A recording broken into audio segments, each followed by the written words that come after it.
ನಮಸ್ಕಾರ ವೀಕ್ಷಕರೇ. Bullet train ಪ್ರಪಂಚದಲ್ಲೇ ಅತ್ಯಂತ ವೇಗವಾಗಿ ಚಲಿಸೋ ಟ್ರೈನ್ಗಳು ಇವೆ. ನಾವು ಈಗ ಪ್ರಯಾಣಿಸುತ್ತಿರೋ ಟ್ರೈನ್ಗಳು ಗಂಟೆಗೆ 80 ರಿಂದ 120 ಕಿಲೋಮೀಟರ್ ವೇಗದಲ್ಲಿ ಚಲಿಸುತ್ತವೆ. ಆದ್ರೆ ಈ ಬುಲೆಟ್ ಟ್ರೈನ್ಗಳು ಮಾತ್ರ ಗಂಟೆಗೆ 300 ಕಿಲೋಮೀಟರ್ ವೇಗದಲ್ಲಿ ಪ್ರಯಾಣಿಸೋ ತಾಕತ್ತು ಹೊಂದಿವೆ. ಈ ಬುಲೆಟ್ ಟ್ರೈನ್ಸ್ ನಮ್ಮ ಭಾರತಕ್ಕೂ ಕೂಡ ಬರಲಿವೆ. ಆದ್ರೆ ಈ ಬುಲೆಟ್ ಟ್ರೈನ್ಗಳಿಗಿಂತಲೂ ಕೂಡ ಡಬಲ್ ಸ್ಪೀಡ್ ನಿಂದ ಪ್ರಯಾಣಿಸೋ ಮ್ಯಾಗ್ಲಿವ್ ಟ್ರೈನ್ಸ್ ಗಳು ಕೂಡ ಬಂದಿವೆ. ಇವಾದ್ರೆ ಏಕವಾಗಿ ನೆಲದ ಮೇಲೆ ಅಲ್ಲದೆ ಸ್ವಲ್ಪ ಎತ್ತರದಲ್ಲಿ ಗಾಳಿಲಿ ಪ್ರಯಾಣಿಸ್ತವೆ. ಆದ್ರೆ ಈ ಟ್ರೈನ್ಗಳು ಅಷ್ಟು ವೇಗವಾಗಿ ಹೇಗೆ ಪ್ರಯಾಣಿಸ್ತವೆ? ಮೋಡದಲ್ಲಿ ಚಲಿಸೋ ಏರೋಪ್ಲೇನ್ಗಳೇ 900 ಕಿಲೋಮೀಟರ್ ವೇಗದಲ್ಲಿ ಚಲಿಸಿದ್ರೆ ಟ್ರೈನ್ಗಳು 600 ಕಿಲೋಮೀಟರ್ ಹೇಗೆ ಚಲಿಸ್ತವೆ? ಅಸಲು ಬುಲೆಟ್ ಟ್ರೈನ್ಗಳು ಹೇಗೆ ಕೆಲಸ ಮಾಡ್ತವೆ ಅನ್ನೋ ವಿಷಯನ ಕಂಪ್ಲೀಟ್ ಆಗಿ ಈ ವಿಡಿಯೋದಲ್ಲಿ ತಿಳಿಯೋಣ. ಅದಕ್ಕೆ ಕೊನೆವರೆಗೂ ನೋಡಿ. ಮೊದಲನೇದಾಗಿ ಬುಲೆಟ್ ಟ್ರೈನ್ಸ್ ಅಂದ್ರೆ ನಮ್ಗೆ ಜಪಾನ್ ನೆನಪಾಗುತ್ತೆ. ಎರಡನೇ ಪ್ರಪಂಚ ಯುದ್ಧದ ಕಾರಣದಿಂದ ಜಪಾನ್ ಸರ್ವನಾಶವಾಗಿತ್ತು.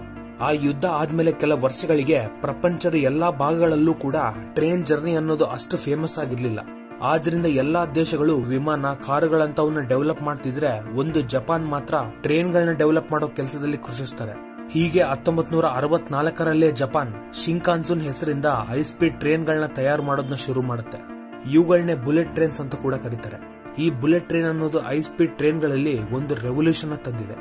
ಜಪಾನ್ ಟ್ರೈನ್ ಸಿಸ್ಟಮ್ ನಲ್ಲಿ ತಿಳ್ಕೊಳ್ಬೇಕಾದ ಮತ್ತೊಂದು ಮುಖ್ಯವಾದ ವಿಷಯ ಏನಂದ್ರೆ ಅದು ಟ್ರೈನ್ ಟೈಮಿಂಗ್ಸ್. ವೀಕ್ಷಕರೇ, ಇಲ್ಲಿವರೆಗೂ ಯಾವಾಗ್ಲೂ ಕೂಡ ಬುಲೆಟ್ ಟ್ರೈನ್ಗಳು ಲೇಟ್ ಆಗಿವೆ ಅನ್ನೋ ವಿಷಯನೇ ಇಲ್ಲ. ಒಂದು ವೇಳೆ ಲೇಟ್ ಆದ್ರೂ ಕೂಡ ಅದು ಕೇವಲ ಸೆಕೆಂಡ್ ಗಳಲ್ಲಿ ಮಾತ್ರ ಇರುತ್ತೆ. ಇಲ್ಲೇ ಅರ್ಥ ಆಗುತ್ತೆ ಅವರು ಟೈಮ್ಗೆ ಎಷ್ಟು ಇಂಪಾರ್ಟೆನ್ಸ್ ಕೊಡ್ತಾರೆ ಅಂತ. ಜಪಾನ್ ನಲ್ಲಿರೋ ಒಂದು ಟ್ರೈನ್ ಜಸ್ಟ್ 20 ಸೆಕೆಂಡ್ ಮೊದಲೇ ಸ್ಟಾರ್ಟ್ ಆಗಿದ್ದಕ್ಕೆ ಆ ಟ್ರೈನ್ ಕಂಪನಿ ಪಬ್ಲಿಕ್ ಆಗಿ ಎಲ್ರಿಗೂ ಕ್ಷಮೆ ಕೋರಿದ್ದಾರೆ ಅಂದ್ರೆ ಅರ್ಥ ಮಾಡ್ಕೊಳ್ಬಹುದು. ಈಗ ಬುಲೆಟ್ ಟ್ರೈನ್ಗಳು ಹೇಗೆ ಕೆಲಸ ಮಾಡುತ್ತೋ ಅನ್ನೋದನ್ನ ನೋಡೋಣ. ಸಾಧಾರಣವಾಗಿ ನಮ್ ಟ್ರೈನ್ ಗಳನ್ನ ನೋಡಿದ್ರೆ ಇಂಜಿನ್ ಮುಂದೆ ಭಾಗದಲ್ಲಿ ಫ್ಲಾಟ್ ಆಗಿರುತ್ತೆ. ಟ್ರೈನ್ ವೇಗವಾಗಿ ಹೋಗ್ತಿದ್ದಾಗ ಎದುರಾಗೋ ಗಾಳಿ ಅಡ್ಡವಾಗುತ್ತೆ. ಅದು ಟ್ರೈನ್ ಸ್ಪೀಡ್ ನ ಕಡಿಮೆ ಮಾಡುತ್ತೆ. ಅದಕ್ಕೆ ಬುಲೆಟ್ ಟ್ರೈನ್ಸ್ ಗಳಲ್ಲಿ ಮುಂದೆ ಭಾಗವನ್ನ ಒಂದು ಬುಲೆಟ್ ಶೇಪ್ ಗೆ ಬದಲಾಯಿಸ್ತಾರೆ. ಈ ಏರೋಡೈನಮಿಕ್ ಡಿಸೈನ್ ಕಾರಣದಿಂದಲೇ ಮುಂದೆ ಭಾಗ ಅಡ್ಡವಾಗಿರೋ ಗಾಳಿನ ಎದುರಿಸ್ತಾ ಮುಂದೋಗೋ ತರ ಮಾಡುತ್ತೆ. ಹಾಗೆ ಇದರಲ್ಲಿ ಪಾರ್ಟ್ಸ್ ಎಲ್ಲವೂ ಕೂಡ ಲೈಟ್ ವೇಟ್ ಮೆಟೀರಿಯಲ್ ಇಂದ ತಯಾರು ಮಾಡ್ತಾರೆ. ಅಷ್ಟೇ ಅಲ್ಲ ವೀಕ್ಷಕರೇ, ನಾರ್ಮಲ್ ಟ್ರೈನ್ ಗಳಲ್ಲಿ ಮುಂದೆ ಇಂಜಿನ್ ಇರುತ್ತೆ. ಆ ಒಂದು ಇಂಜಿನ್ ಉಳಿದ ಎಲ್ಲಾ ಬೋಗಿಗಳನ್ನ ಎಳಿತಿರುತ್ತೆ. ಆದರೆ ಬುಲೆಟ್ ಟ್ರೈನ್ ಗಳಲ್ಲಿ ಆಗಲ್ಲ. ಫಾಸ್ಟ್ ಆಗಿ ಸ್ಪೀಡ್ ಅಂದ್ಕೊಳ್ಳೋಕೆ ಪ್ರತಿ ಬೋಗಿಗೂ ಕೂಡ ಒಂದು ಎಲೆಕ್ಟ್ರಿಕ್ ಮೋಟರ್ ಅಳವಡಿಸಿರ್ತಾರೆ. ಈ ಟ್ರೈನ್ ಗೆ ಬೇಕಾಗಿರೋ ಪವರ್ ಎಲ್ಲ ಕೂಡ ಟ್ರೈನ್ ಮೇಲ್ಭಾಗದಲ್ಲಿರೋ ಪ್ಯಾಂಟೋಗ್ರಾಫ್ ಅನ್ನೋ ಡಿವೈಸ್ ಮುಖಾಂತರ ಮೇಲಿರೋ ಎಲೆಕ್ಟ್ರಿಕ್ ವೈರ್ ನ ಟಚ್ ಆಗೋ ಮುಖಾಂತರ ಕರೆಂಟ್ ಪಾಸ್ ಮಾಡುತ್ತೆ. ಯಾವುದೋ ಒಂದು ಇಂಜಿನ್ ಅಲ್ಲದೆ ಹೀಗೆ ಟ್ರೈನ್ ಎಲ್ಲ ಟ್ರಾಕ್ಷನ್ ಮೋಟರ್ಸ್ ಯೂಸ್ ಮಾಡೋದ್ರಿಂದ ಇವೆಲ್ಲ ಒಂದಾಗಿ ಟ್ರೈನ್ ಎಲ್ಲ ಸ್ಪೀಡ್ ಆಗಿ ಪ್ರಯಾಣಿಸೋ ಹಾಗೆ ಮಾಡುತ್ತೆ. ಇದು ಬಹಳ safest, fastest, efficient method. Japan ನಲ್ಲಿ ಈ ಬುಲೆಟ್ ಟ್ರೈನ್ ಗಳ ಸಕ್ಸಸ್ ಬಹಳ ಕಾಣಿಸುತ್ತೆ. ಆದ್ರಿಂದ ಜರ್ಮನಿ, ಫ್ರಾನ್ಸ್, ಚೈನಾದಂತಹ ದೇಶಗಳು ಕೂಡ ಇನ್ಸ್ಪೈರ್ ಆಗಿ ಈ ಹೈ ಸ್ಪೀಡ್ ಬುಲೆಟ್ ಟ್ರೈನ್ ಗಳನ್ನ ಡೆವಲಪ್ ಮಾಡ್ಕೊಳ್ತವೆ. ಬುಲೆಟ್ ಟ್ರೈನ್ ಸಕ್ಸಸ್ ಆದ ತಕ್ಷಣ ಜಪಾನ್ ಅದಕ್ಕೂ ಮೀರಿದ ಮ್ಯಾಗ್ಲಿವ್ ಟ್ರೈನ್ಸ್ ಗಳನ್ನ ಡೆವಲಪ್ ಮಾಡುತ್ತೆ. ಬುಲೆಟ್ ಟ್ರೈನ್ ಗಳ ಬಗ್ಗೆ ಹೇಳ್ಕೊಳ್ಳೋಷ್ಟೇನು ಇಲ್ಲದೆ ಇರಬಹುದು. ಆದ್ರೆ ಈ ಮ್ಯಾಗ್ಲಿವ್ ಟ್ರೈನ್ ಗಳ ಬಗ್ಗೆ ತಿಳ್ಕೊಳ್ಳೋದು ಮಾತ್ರ ಒಂದು ಥ್ರಿಲ್ಲಿಂಗ್ ಸ್ಟೋರಿ ಆಗಿರುತ್ತೆ. ಈ ಮ್ಯಾಗ್ಲಿವ್ ಟ್ರೈನ್ ಗಳು ವೀಲ್ಸ್ ಮೇಲಲ್ಲದೆ ಗಾಳಿಯಲ್ಲಿ ಪ್ರಯಾಣಿಸ್ತವೆ. ಇವುಗಳಿಗೆ ಬೇಕಾದ ಪವರ್ ವೈರ್ ಮುಖಾಂತರವಲ್ಲದೆ ವೈರ್ಲೆಸ್ ಮುಖಾಂತರ ಸೇರ್ಕೊಳ್ಳುತ್ತೆ. ಇವುಗಳ ಸ್ಪೀಡ್ ನೋಡಿದ್ರೆ ಗಂಟೆಗೆ 600 ಕಿಲೋಮೀಟರ್ ವೇಗ ಇರುತ್ತೆ. ಇವುಗಳನ್ನ ಭೂಮಿ ಮೇಲೆ ಚಲಿಸೋ ಲ್ಯಾಂಡ್ ಪ್ಲೇನ್ಸ್ ಅಂತ ಕೂಡ ಅನ್ಬೋದು. ಯಾಕಂದ್ರೆ ಈ ಟ್ರೈನ್ಗಳು ಮ್ಯಾಗ್ನೆಟಿಸಮ್ ಆಧಾರದಿಂದಲೇ ಕೆಲಸ ಮಾಡ್ತವೆ. ನಾವು ಶಾಲೆಯಲ್ಲಿ ತಿಳ್ಕೊಂಡಾಗೆ ಮ್ಯಾಗ್ನೆಟ್ ಅಲ್ಲಿ ಸೌತ್ ಪೋಲ್, ನಾರ್ತ್ ಪೋಲ್ ಎರಡೂ ಇರ್ತವೆ.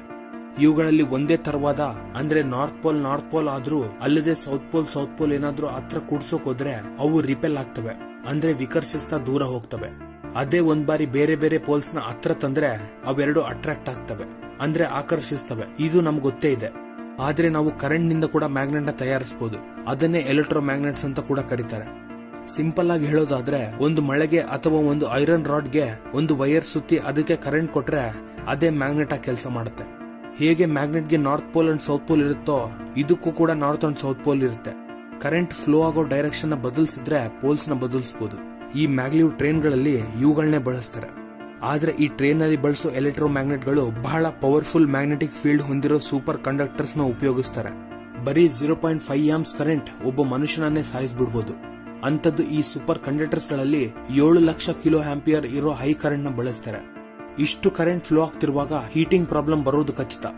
ಸೊ ಅದಕ್ಕೆ ಲಿಕ್ವಿಡ್ ಕೂಲಿಂಗ್ ಹೀಲಿಯಂ ಸಿಸ್ಟಮ್ ನ ಯೂಸ್ ಮಾಡ್ತಾರೆ. ಆದ್ರೆ ಆ ಕರೆಂಟ್ ಹೀಟ್ ಇಂದ ಲಿಕ್ವಿಡ್ ಹೀಲಿಯಂ ಕೂಡ ಗಾಳಿಲಿ ಆವಿರಿ ಆಗ್ಬಿಡುತ್ತೆ. ಸೊ ಅದನ್ನ ಲಿಕ್ವಿಡ್ ಹಾಗೆ ಇರಿಸೋಕಾಗಿ ಹೀಲಿಯಂ ಕಂಪ್ರೆಷರ್ ನ ಯೂಸ್ ಮಾಡ್ತಾರೆ. ಹೀಗೆ ಈ ಸೂಪರ್ ಕಂಡಕ್ಟರ್ಸ್ ಅನ್ನೋವು ಹೀಟ್ ಸೆನ್ಸಿಟಿವ್. ಹೊರಗಿರೋ ಎನ್ವಿರಾನ್ಮೆಂಟ್ ನಿಂದಲೂ ಕೂಡ ಹೀಟ್ ನ ಅಬ್ಸರ್ವ್ ಮಾಡ್ಕೊಳ್ತವೆ.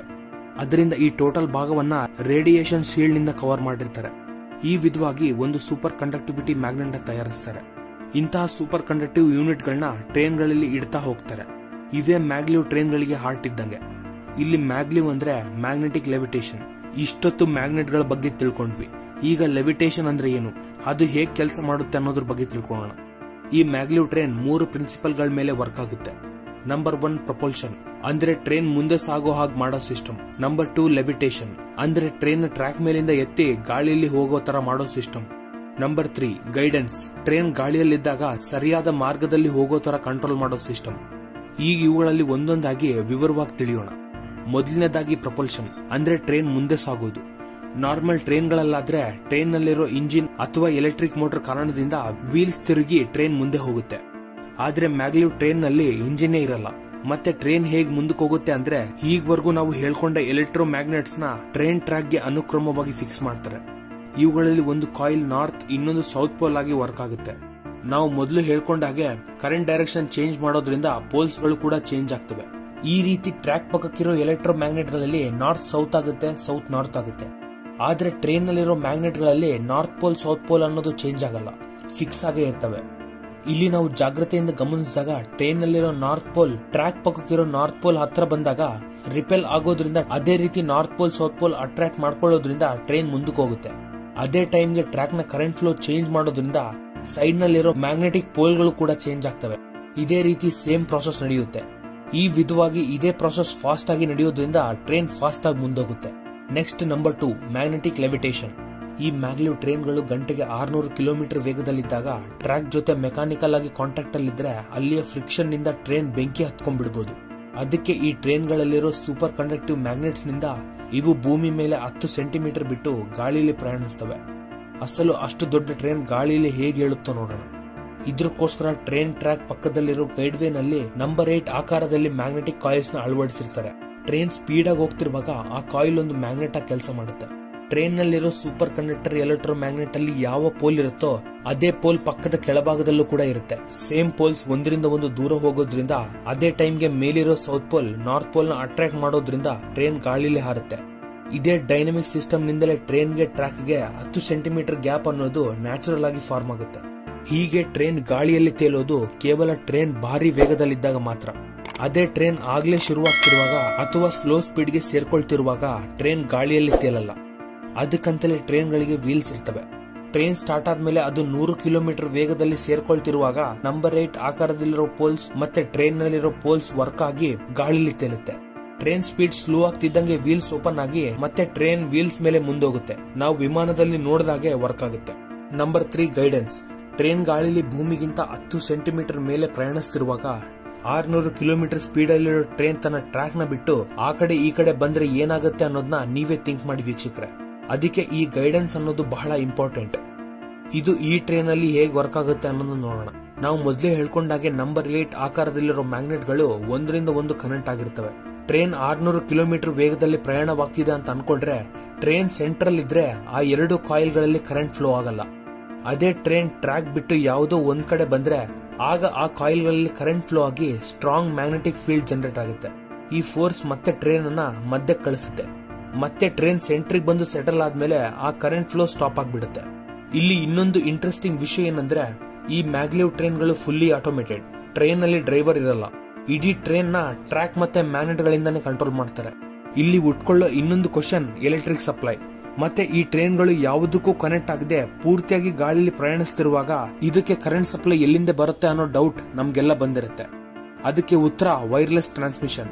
ಟ್ರೈನ್ ಗಳಿಗೆ ಟ್ರ್ಯಾಕ್ ಮೇಲೆ ಕಾಯಿಲ್ ಗಳನ್ನ ಏರ್ಪಡಿಸ್ತಾರೆ. ಅದೇ ರೀತಿ ಟ್ರೈನ್ ನಲ್ಲೂ ಕೂಡ ಕಾಯಿಲ್ ಗಳನ್ನ ಏರ್ಪಡಿಸ್ತಾರೆ. ಟ್ರ್ಯಾಕ್ ಮೇಲಿರೋ ಕಾಯಿಲ್ ಗೆ ಕರೆಂಟ್ ಸಪ್ಲೈ ಕೊಟ್ಟಾಗ ಮ್ಯಾಗ್ನೆಟಿಕ್ ಫೀಲ್ಡ್ ಕ್ರಿಯೇಟ್ ಆಗುತ್ತೆ. ಆಗ ಟ್ರೈನ್ ನಲ್ಲಿರೋ ಕಾಯಿಲ್ ಗಳಿಗೆ ಈ ಮ್ಯಾಗ್ನೆಟಿಕ್ ಫೀಲ್ಡ್ ತಗಲೋದ್ರಿಂದ ಕರೆಂಟ್ ಜನರೇಟ್ ಆಗುತ್ತೆ. ಈ ರೀತಿಯಾಗಿ ಟ್ರೈನ್ ಗೆ ಕರೆಂಟ್ ಸಪ್ಲೈ ಆಗುತ್ತೆ. ಈ ಎಲ್ಲಾ ಸಿಸ್ಟಮ್ ಸೇಮ್ ಟ್ರಾನ್ಸ್ಮಿಟರ್ ರಿಸೀವರ್ ತರ ವರ್ಕ್ ಆಗ್ತಿರುತ್ತೆ. ಈ ವಿಧವಾಗಿ ಮ್ಯಾಗ್ಲಿವ್ ಟ್ರೈನ್ ಗಳು ವರ್ಕ್ ಆಗ್ತವೆ. ಆದ್ರೆ ನಾರ್ಮಲ್ ಟ್ರೈನ್ ಗಳು ಟ್ರ್ಯಾಕ್ ಮೇಲೆ ಪ್ರಯಾಣಿಸೋದ್ರಿಂದ ರೊಟೇಟಿಂಗ್ ಪಾರ್ಟ್ ಗಳನ್ನ ಯೂಸ್ ಮಾಡಿರ್ತಾರೆ. ಈ ಕಾರಣದಿಂದ ಮೇಂಟೆನೆನ್ಸ್ ಬಹಳವಾಗಿರುತ್ತೆ. ಆದ್ರೆ ಮ್ಯಾಗ್ಲಿವ್ ಟ್ರೈನ್ಸ್ ಗಳು ಗಾಳಿಲಿ ತೇಲೋದ್ರಿಂದ ಮೂವಿಂಗ್ ಪಾರ್ಟೇ ಇಲ್ಲ. ಆದ್ರೆ ನಾರ್ಮಲ್ ಟ್ರೈನ್ ಗಳಿಗಿಂತ ಮ್ಯಾಗ್ಲಿವ್ ಟ್ರೈನ್ ಗಳಿಗೆ ಖರ್ಚು ಬಹಳ ಇರುತ್ತೆ. ಇವಕ್ಕೆ ಸಪರೇಟ್ ಟ್ರ್ಯಾಕ್ ಬೇಕು. ಟ್ರ್ಯಾಕ್ ಉದ್ದಕ್ಕೂ ಕಾಯಿಲ್ಸ್ ಬೇಕು. ಟ್ರೈನ್ಗೆ ಬಹಳ ತಿರುವುಗಳಿಲ್ದಂಗೆ ಸ್ಟ್ರೇಟ್ ಟ್ರ್ಯಾಕ್ಸ್ ಹೊಂದಿರಬೇಕು. ಸೊ ಅದಕ್ಕೆ ಈ ಮ್ಯಾಗ್ಲಿವ್ಗಳಿಗೆ ಬಹಳ ಖರ್ಚಾಗುತ್ತೆ.